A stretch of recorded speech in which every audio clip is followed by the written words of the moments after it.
So last week we were talking about the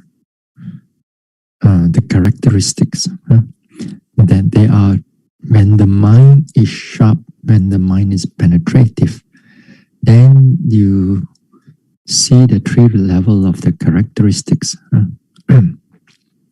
And now I share the screen better. Can you all see now? Sa bawah lah kana. Okay. Yes. Now, here last week we were talking about these three level of characteristics in every reality object, every ultimate reality. Whether you call the ultimate reality as nama rupa, or you call the ultimate reality as 5 aggregates, or 6 sense bases, 6 internal bases, 6 external bases, or you call it, you want to call it the 4, if for the materiality, if you have the earth element, wind element, fire element, water element, hardness, softness, those things, they are also characteristics. So all of them, all these characteristics, they have these 3 levels. Depending on how sharp and how strong your clear comprehension and how penetrative your clear comprehension, then you will only see the level of the characteristic depending on your strength of your wisdom. So it will not show you everything at one go. As I said, they will show you, all these characteristics will show you when your mindfulness and your sampajanya and your wisdom factor becomes stronger. So all these 3 characteristics, for sometimes some yogis are very slow in the sense that they see one characteristic, their mind cannot sustain it, and they keep on lost its object, due to hindrances coming in, and then you cannot see the true nature of things as they are. So seeing things as they really are, is to see into these 3 characteristics. You see into these 3 characteristics, and also in the sense that with these 3 characteristics, the 3 levels of characteristics, it will come with conditioning also. That means it comes with condition. Although the condition is also another form of characteristic, but during the practice, you will see that this individual characteristic or this formative characteristic or universal characteristic, they are influencing each other. They are make it to disappear, make it to arise, like dependent origination. Then how they come and how they go, it's all also you are seeing into the characteristic and how all of them are interacting together. So these 3 characteristics is where your vipassana develops. So you develop your asamoha, especially the asamoha, sampajanya, where your mind is really penetrative into all this true nature of things as they really are. Now, this is how we're going to practice. This is all these things is the day 1 you start your meditation. I mean, really start your meditation, not the type of meditation that you are just tito play only. This is really serious stuff. I mean, this is for the sake of enlightenment. This, I mean, when you really go into a retreat, you really put your mind into it, you put your heart into it. You clear all your schedule, all your other things in life, all your responsibility, and you become a full-time meditator. Whether you are a monk or a nun or whether you are a meditator, doesn't matter.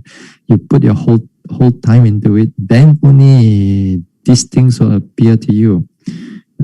It's not just like you do it like every just take it non seriously, so this is something that is to be seriously developed. Then only we can see these things. So these things, again, due to its seriousness and due to its, you have to put in a lot of mental effort, a lot of continuous effort, continuous mindfulness. Therefore, a lot of people don't have this quality, this area, this quality. When you don't have this quality, then vipassana feels like a burden, as a very difficult path to practice. It's a very difficult path to practice. In a way that it is a difficult path to practice. But it can be done, not to say cannot be done. All these characteristics can be seen. It's just that you have to put your heart into it. You really put your heart into it, then only all these things will arise. Yeah. I have not seen one yogi who, he take these things lightly and then they get all these things. No, you don't. You can talk about it. You can have conceptual understanding about it, but experiential understanding, empirical understanding, you do not have. You do not have. You will only have it if you make it your mission, part of your mission in life. Then perhaps you can see these things. Now, here, as I said, when the Buddha says that the seeing things as they really are, yatha buddha jnana dasana. So these things, seeing things as they really are, is exactly seeing all into this true nature of these characteristics. All the objects of the vipassana is to see things as they really are. That means you are directly face to face, right in front of it already. This is not by thinking, not by reflecting. Although you may reflect it on the rightly, you reflect on anicca rightly. These are not seeing things as they really are yet. You are reflecting things, yes, correct, on the correct path, on the correct thinking, correct view, but not seeing things as they really are. Seeing things as they really are is when you actually come into the characteristics and see how they change, how they arise, how they pass away, how they are beginning, how they are middle, how they are ending, how they arising and passing away. These are the characteristics. Now, to talk about it a bit further, I need to go back to the sampajanya. I need to go back to the sampajanya because some things I want to remind everybody, and I find that it's always important to remind this everybody. Let me. Okay, we go back to this sampajanya again. All right. You see the sampajanya, right? Okay. Good. Now, the fourth, this whole sampajanya, this is the crucial part where whether you're actually doing vipassana or not. Vipassana is not with mindfulness only. The sampajanya, and especially when you break down into these four, then only your meditation turns into a vipassana meditation. And this is always, I have to remind people. But although I have reminded a lot of times, and those who know how to practice, then if they see how the result of the vipassana come in, then I'm quite okay with them. They because they have seen how to do the practice. But a lot of times when I listen to Dhamma talks, sometimes also I tune in to various Dhamma talks by people. Of course, I don't use my name. I use another name. Then I go into sometimes Sunday talks, sometimes other days there are talks here and there. When I listen to some of the meditation part of it, it's like sometimes they water down. They water down the whole vipassana practice. And when you water down the whole vipassana practice, the first thing you will water down is you water down sampajanya. Because they thought that with mindfulness is enough to do this vipassana meditation.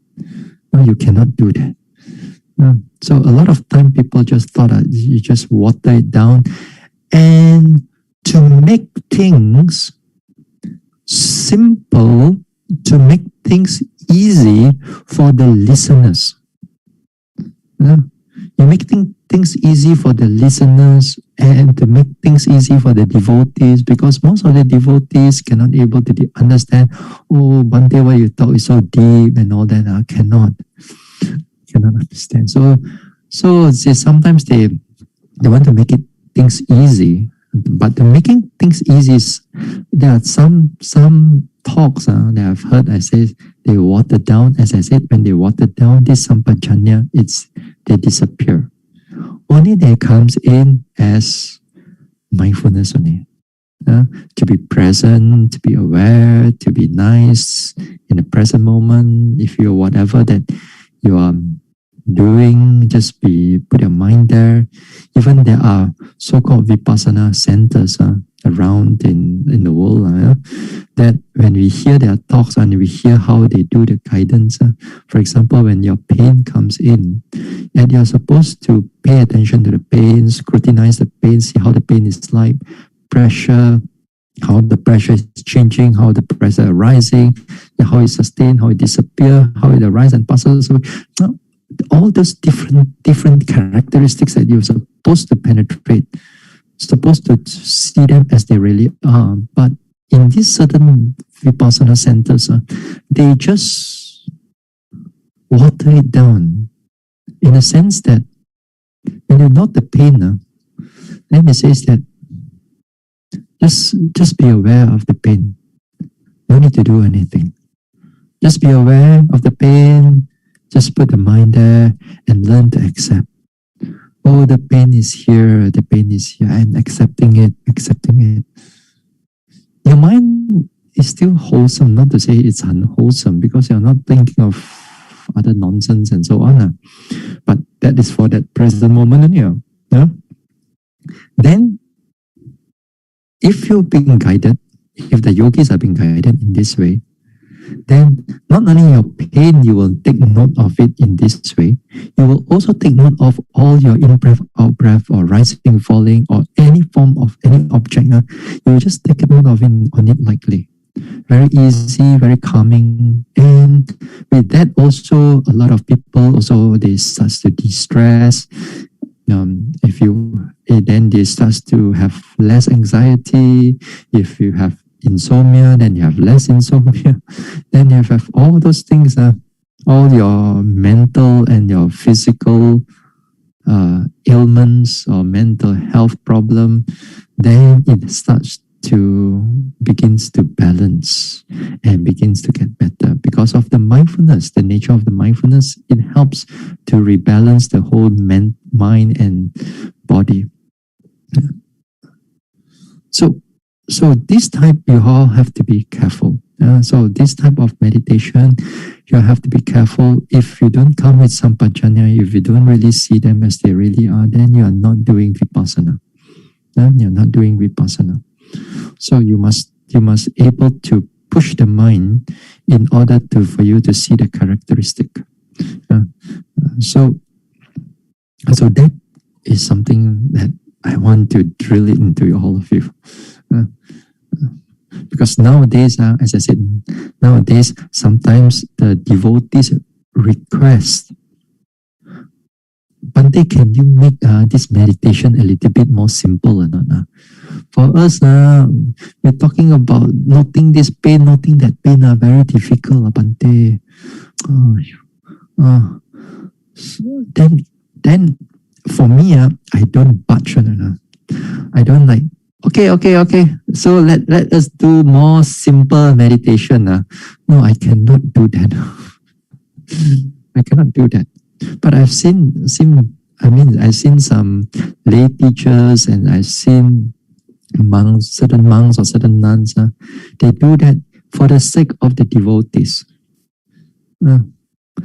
For the sake of the devotees, because that sometimes you will see that the devotees have certain problems and so on, mental problem. Then you start to bring down the meditation one notch down in order to satisfy the devotees. Not to say I do not know, don't do that, I do that on a personal basis. Sometimes there are yogis, you want to ask them to go further, but they got mental issues and you need to settle that issue first before you go higher. So that time, mindfulness practice will do. But I don't do this in a retreat. I don't do this in a retreat. Because if I do this in the retreat, then I'm watering down the whole Vipassana meditation. And because of that, this Vipassana, because of its strictness, in the sense that you need sati and sampajanya, and you need that strong effort, then over the years that I've seen, not only I'm teaching or I'm practicing, but also I see other teachers are teaching. I noticed that there will not be too many meditators. Because this meditation is difficult. The Vipassana, truly a Vipassana meditation will always be less people compared to when you have a general meditation, a meditation for the anxiety, a meditation for this and that. That will be a lot of people. There will be tons of people. But really for Vipassana meditation, you really have to see into the pain, the feelings and so on. Not many people. Maybe 30, 40, or we say, oh, so many yogis already. 30, 40 for other form of meditation. It's just very easy for them. Sometimes their meditation come in hundreds of people. So as I said, this is important. I need to really have to drill it down to all of you.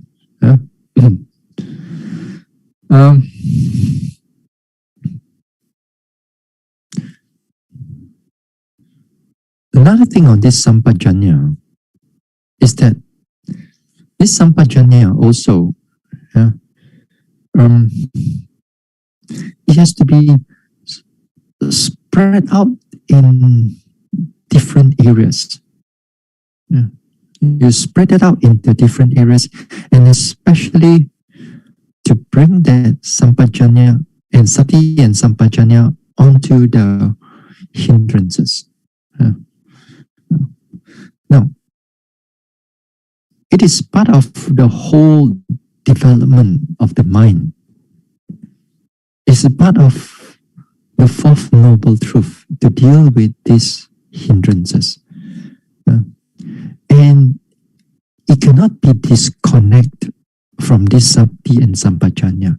You need that strong sampajanya, sati and sampajanya, in order for you to manage the hindrances. We're talking about the meditation level right now. We are not talking about the 5 hindrances, especially on the everyday type of the type of how you deal with this sensual desire in the everyday sense. But we are trying to deal with it in the meditation sense.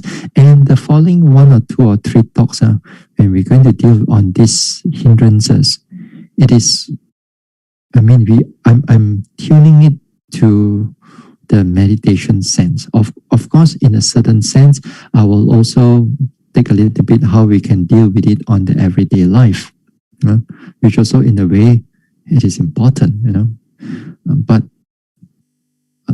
but I find that dealing with it in the meditation, it's really crucial because I've seen that when yogis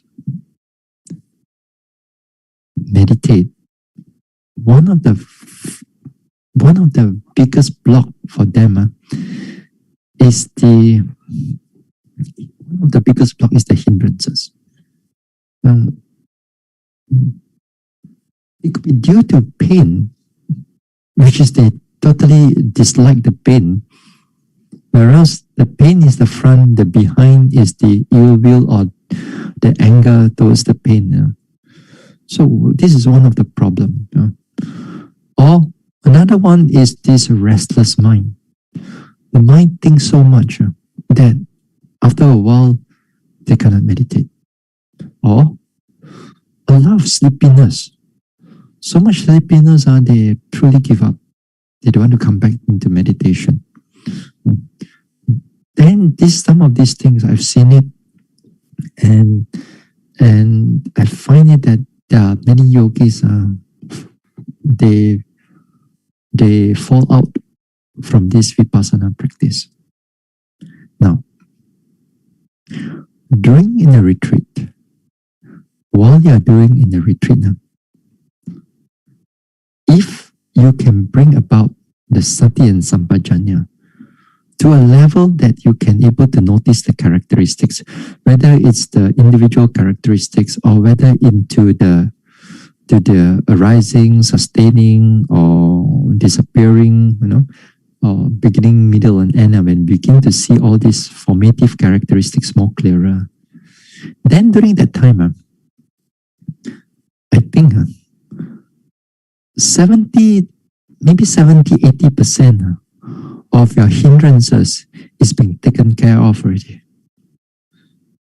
Only about 20%, 30%, then you have to deal with that hindrances. I mean, as overall, as an overall, during while you are in the retreat, so 20, 30% that actually you can deal with it when you are in a proper retreat. We're not talking about first few days. We're not talking about the first few days where your sati and sampajanya is not coming to a continuous level or more of a penetrative level. If your sati sampajanya has not come to that stage yet, then that time you'll be bombarded with all kinds of hindrances. All those hindrances will come in. That you all know. That those who have been doing in the meditation, you have seen it before. But with the sati and sampajanya, as they come in, you find that within an hour of sitting, you find that there's not much of a thinking, not much of a sleepiness when the mind is in the optimum level. No, you maybe have like 20, 30% of the sitting time that you have to deal with the sloth and torpor or the restlessness. More or less, the 70% you can actually able to meditate, which is good. Now, why is that you have that 70% of that mindfulness and sampajanya is coming in, and then you have less hindrance? It is because of that continuity of that mindfulness and the clear comprehension. Because of that, because they are continuous, therefore the hindrances doesn't have a chance to come in. That's why you don't have to deal with the hindrance so much. But nevertheless, the sati and sampajanya, the mindfulness and clear comprehension, the penetrative state of mind, they are subject to anicca, and it will still drop. When it drops, then the hindrances come in. At that time, We must learn how to manage them.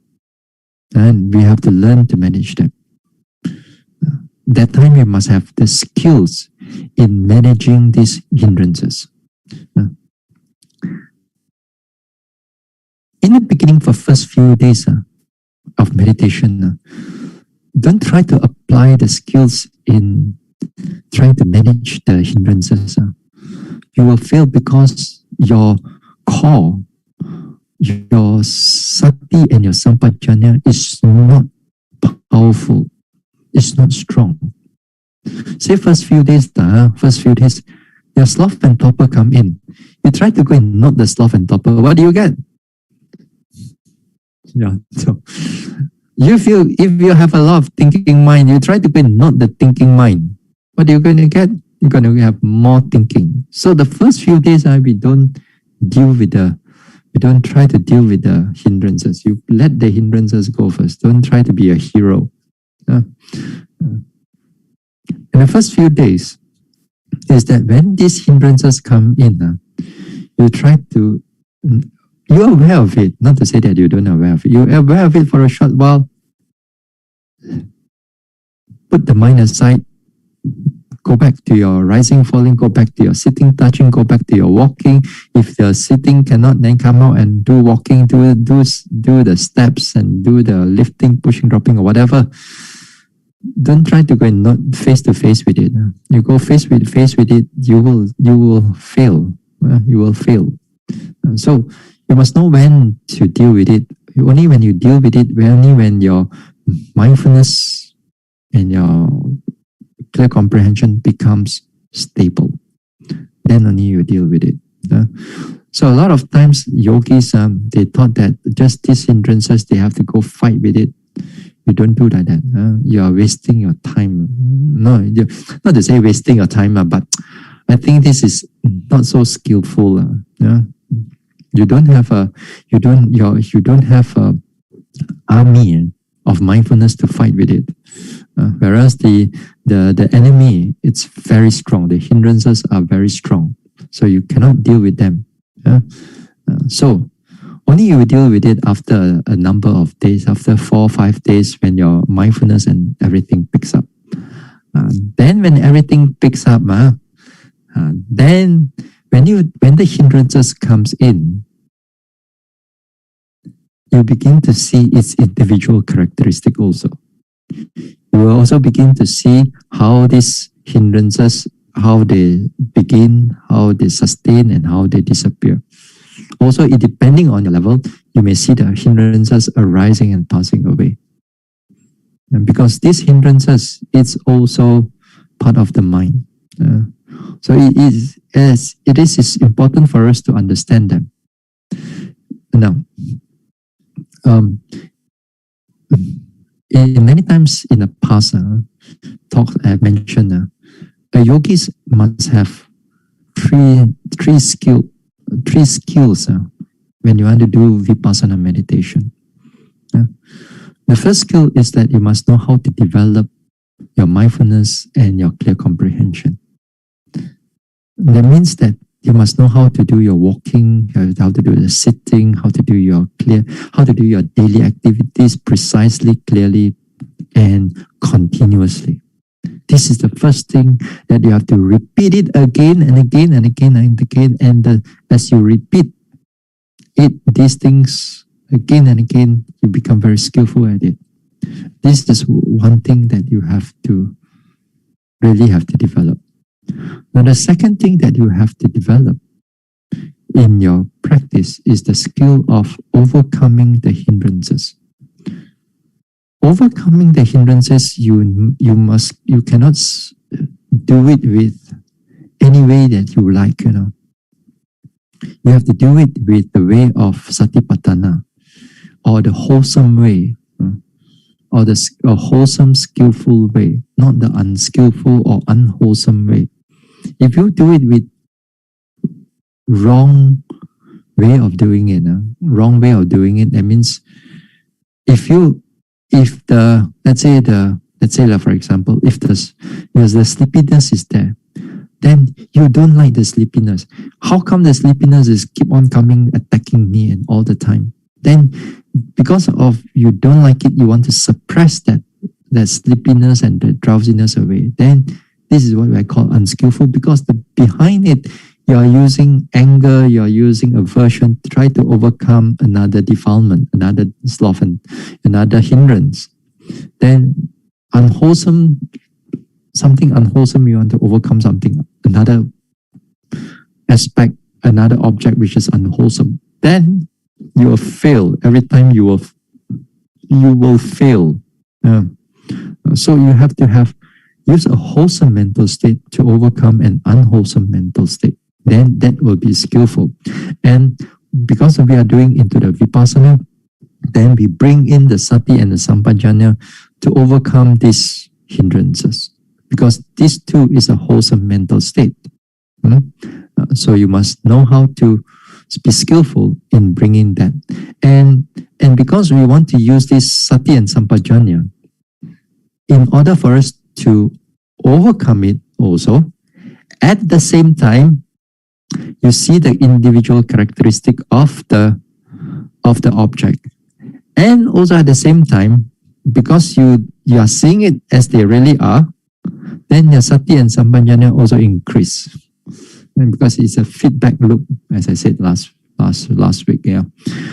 So you are using the hindrance as your stepping stone for more mindfulness and sampajanya to come in, and also the skill of overcoming them.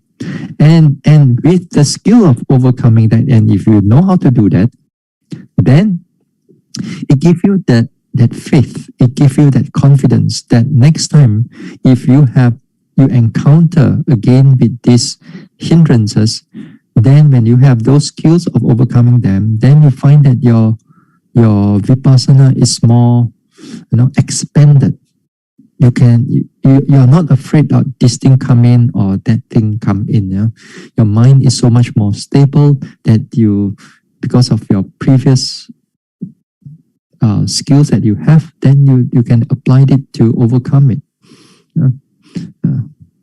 So generally, we say in this way, because these hindrances, they are also very cunning. You thought that you can win this time. After that, next time they change it another way. Then your kung fu has to be flexible enough. If you have a one track mind deep and all that, you don't know how to deal with this, then you also sometimes you may fail also. So your mind has to be flexible, has to be open to deal with this type of hindrances. And the next few days we're going to talk about those things. So another thing is that for a vipassana meditator is that you must know. The third thing is that you must know how to balance the states of mind. You might have to balance that noting mind. This noting mind of ours, because when you are noting all your objects carefully, you're looking into all these characteristics, how they arise, how they pass away. Sometimes the mind can overdo all these things. He sees something already. For example, if he notice something, you want to notice it further somehow. You want to drill into it. Then is where after a while your mind goes into haywire, go into tension. Or sometimes some people want to concentrate it on it very strongly, and then also it's go haywire.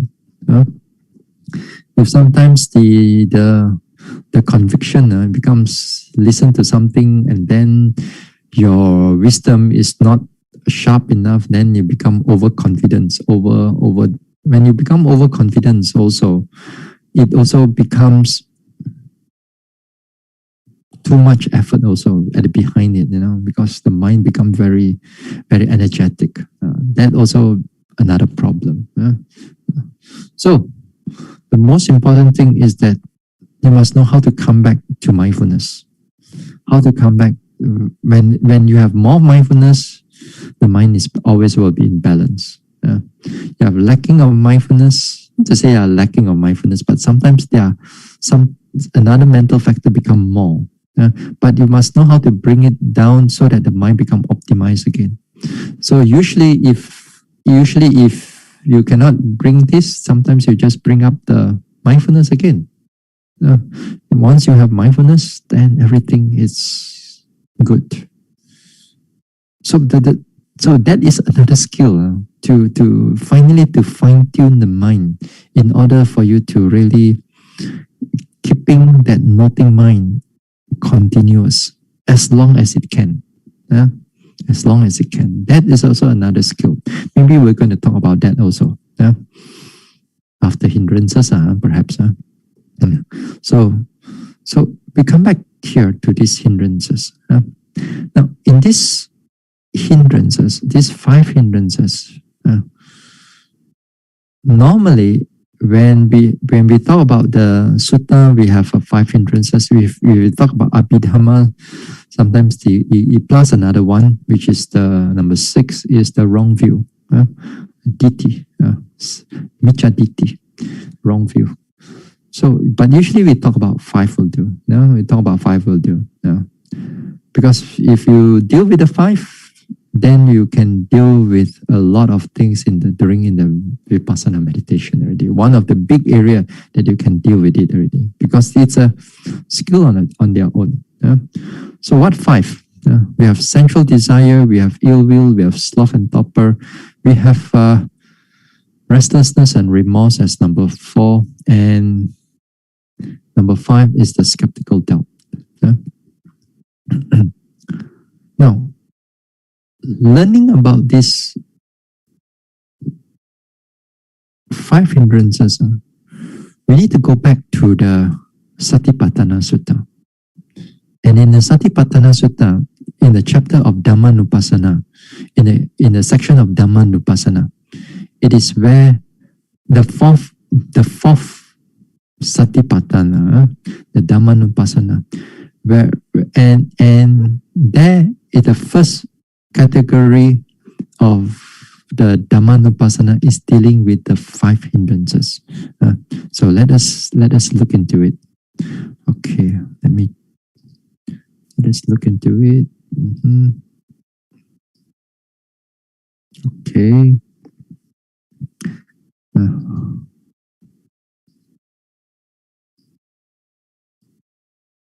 Okay.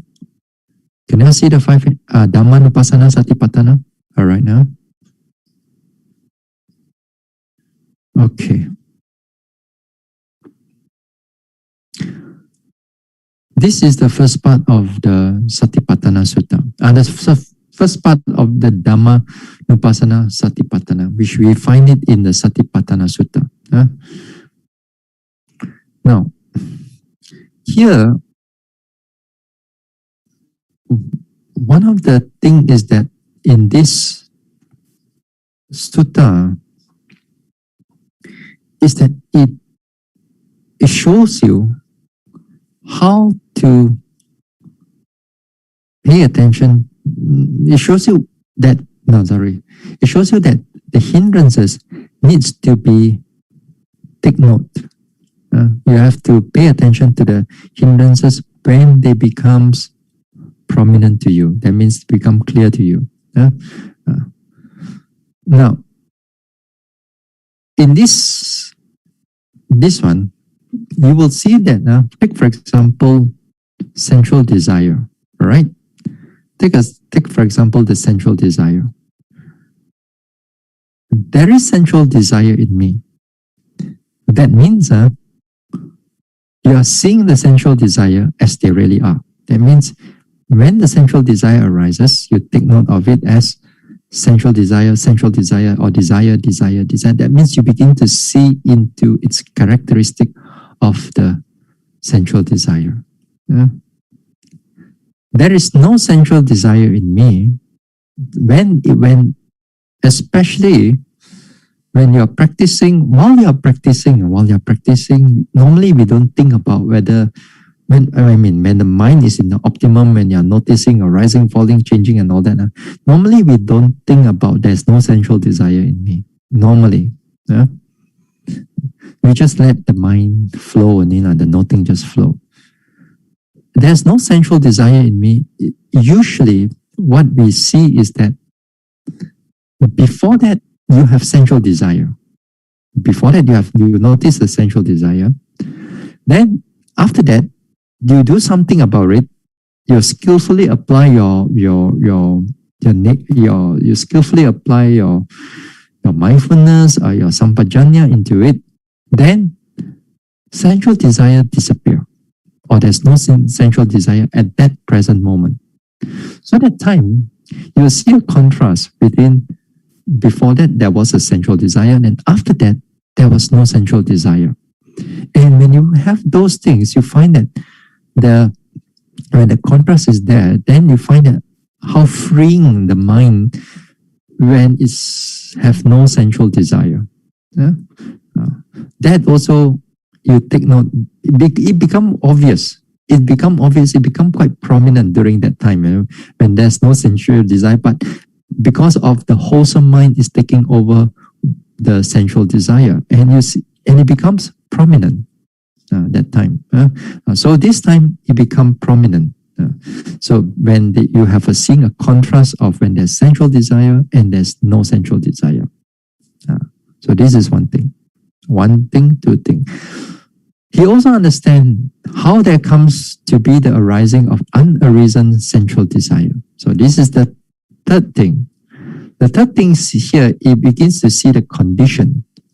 He's beginning to see the condition, and when the condition arises, how this sensual desire arise. And then here, when the yogi become more skillful, then it begin to notice that sometimes there are certain thoughts that arises. For example, a certain thought that arises, then he noticed that, oh, sensual desire arises together with the thought. Then he noticed that that type of thought comes with the sensual desire, because this time the mind, it's in a way it is more sharper. It can able to notice that thought is one thing, sensual desire is another thing. So you begin to see that the thought, the sensual desire comes in. Or you may notice the hearing arises.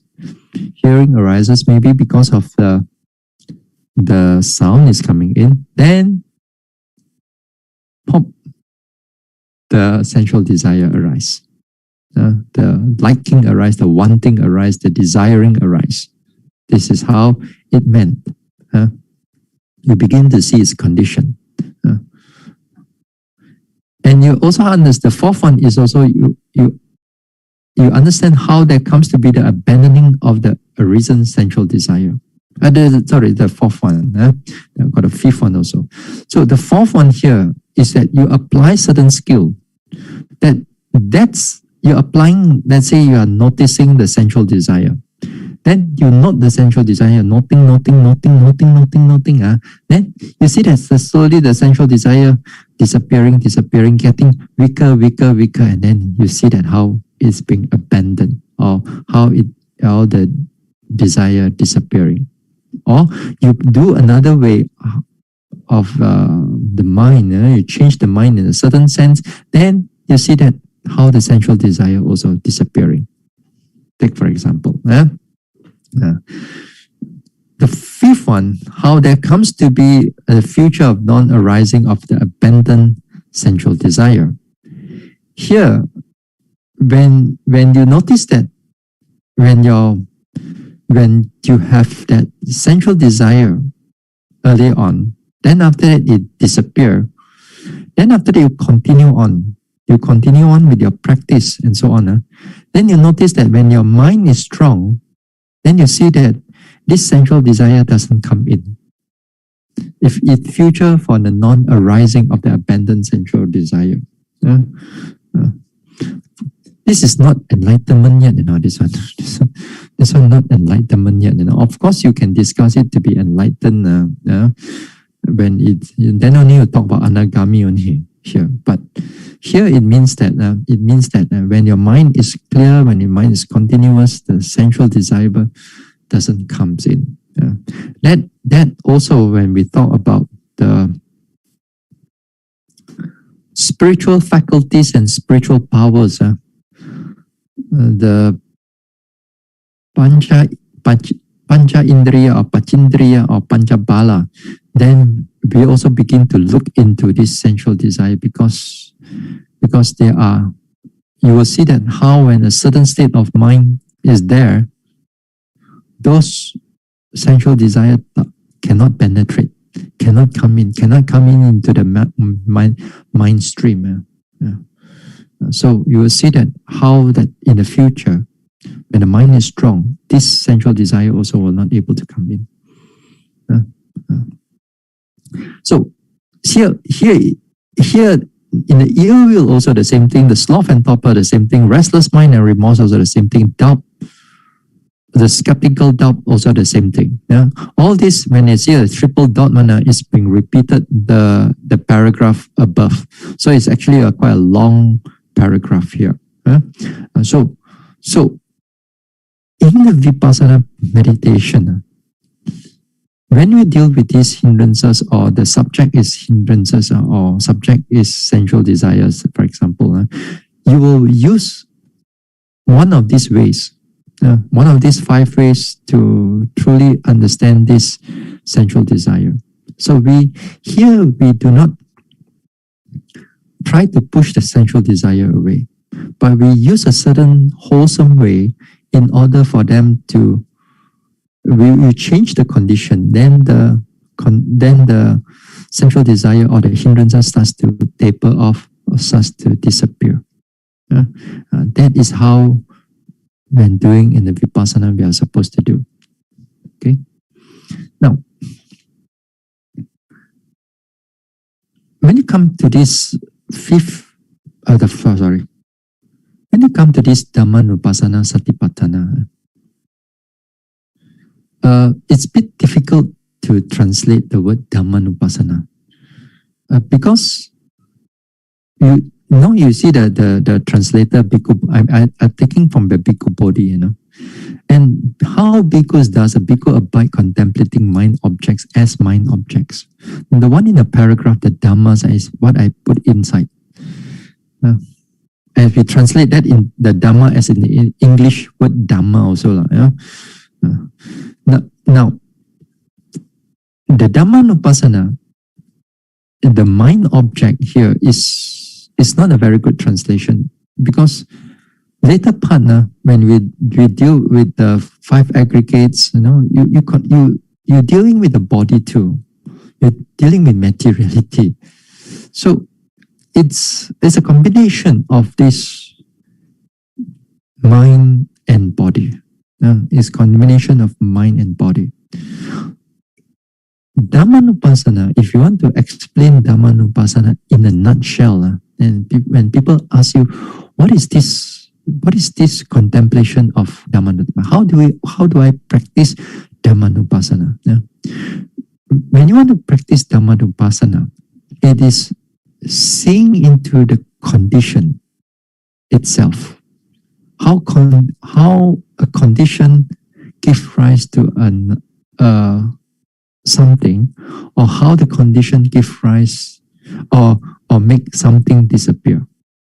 You will see that all this, the theme of conditioning will happen in all the another aspect of Dhammanupassana, whether it's 5 hindrances, 6 internal bases, or 6 bases.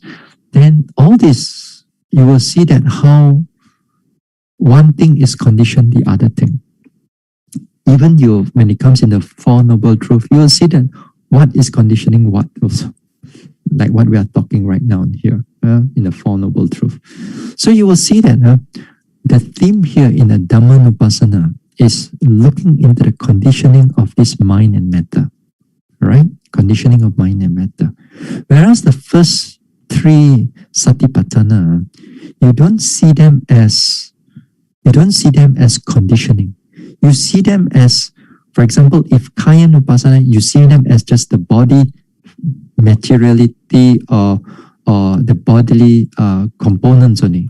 That means you notice the hardness, you notice the softness, you notice the pressure, you notice the rising, falling, in breath, out breath. You don't see how what is the cause for this rising and falling to take place. You don't look into that. You look into how it rise and fall, how it rise and fall, how it rise and fall, how the hardness comes and then it goes. You don't see how what is the cause that is connected to this one. So Dhammanupassana, Kayanupassana is only you see the body. So it's not the same thing when it comes in the feelings. When you see the feelings, let's say you see the hardness of softness. Sorry. When you see the pain, you see this pain, you see that pain, you see this hard pain, soft pain, pulling pain, this pain, that pain. When you notice the pain, you notice it as it is. You don't notice that how this pain is conditioned by other things. You don't worry about it. You just notice as pain. This pain pulling here and all that thing. This is how you notice the Vedana Nupassana. When it comes to the Chitta Nupassana, also the same thing. When you take, for example, when you notice that thinking arises, then you notice the thinking, and especially when you are not in the story, when you're not in the concept, you are kind of like standing out there, and then you watch the mental process passing through, or one thought after another thought after another thought. Sometimes you may see one image after another image after another image. When you notice those things, how it passing through, and then you notice it as Chittanupassana. All right. But when it Kayanupassana, it's an interaction between all the first three. When you see then the first three, how they interact and how they appear to you in many ways, then it falls under Dhammanupassana Satipatthana. Say for example, let us take Chittanupassana and Vedananupassana. Let's say just now you notice the thinking mind. You notice thinking, and then after that, you notice that pleasant feeling arises.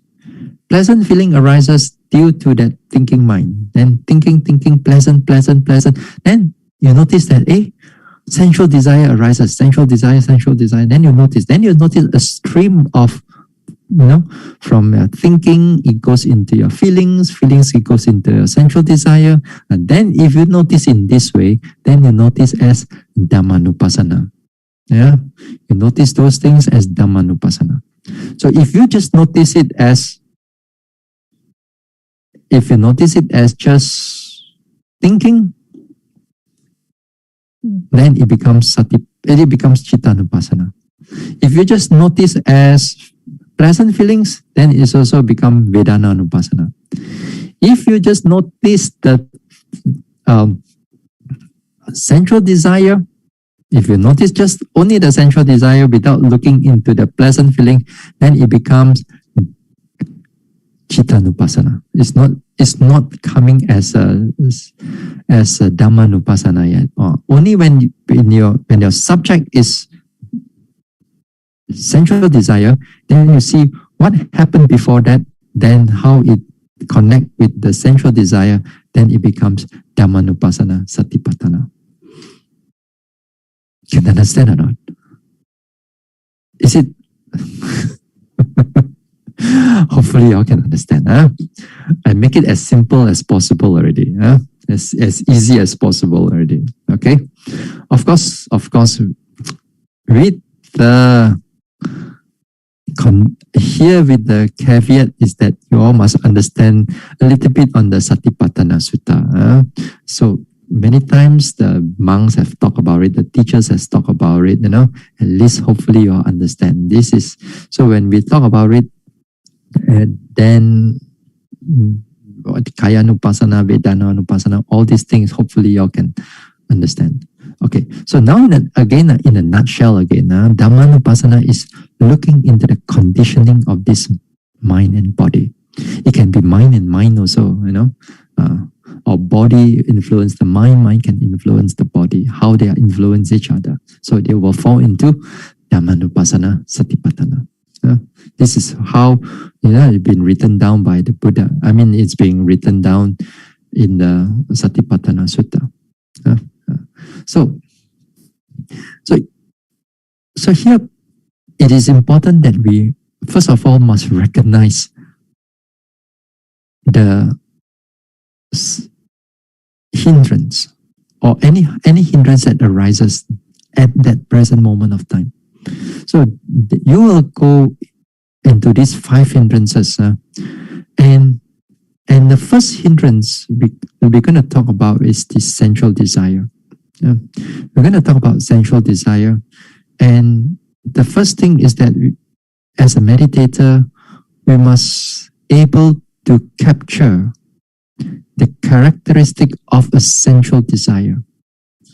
We capture a characteristic of a sensual desire, and to see how the sensual desire is like, and how they arise and how they passes away. The first hindrance is that we want to capture the sensual desire. Is that we don't make that sensual desire to arise. Oh, you meditate already, then you thought that, hey, so long I didn't see hindrances already.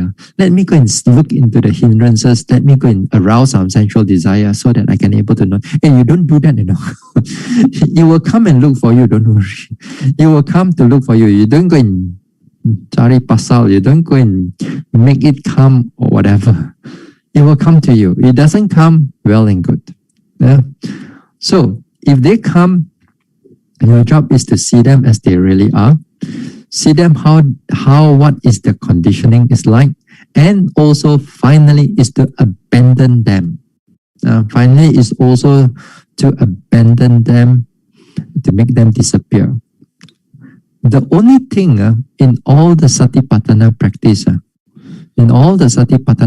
the only ultimate reality that you need to abandon is this five hindrances only. The rest of the ultimate reality, you don't go and abandon them. For example, if the feelings arises, painful feelings arises, you don't go and abandon them. You don't try to make it disappear. You just see them as they really are. But most of the time, we don't like the unpleasant feelings. We try to move the leg. We try to shift our body. We try to make it disappear. Sometimes we are afraid of it, for it to come in also. But they are just unpleasant feeling. And those things you are not supposed to abandon. You're supposed to abandon the dislike on the feelings, not the feelings itself. So you must know that this sensual desire is for us to abandon them. Even the thoughts that arises, sometimes there are terrible thoughts arises. You have to see them as they are. All your skeletons in your closets, Once you have meditation, everything is going to open up, and the skeleton starts to dangling and starts to dance in front of you, and make you cry and make you smile and make you laugh, whatever. And all your memories and all your future, everything is going to open up very clearly to all of you. So this time we got to see them as they really are, not abandoning them. The only thing that we have to abandon is these five hindrances. All right. Now we're gonna go later another thought. On Wednesday, we're going to look into the sensual desire a little bit more, and we see that how we're going to manage this sensual desire when it comes in the meditation, vipassana meditation. Okay, so we stop here for tonight.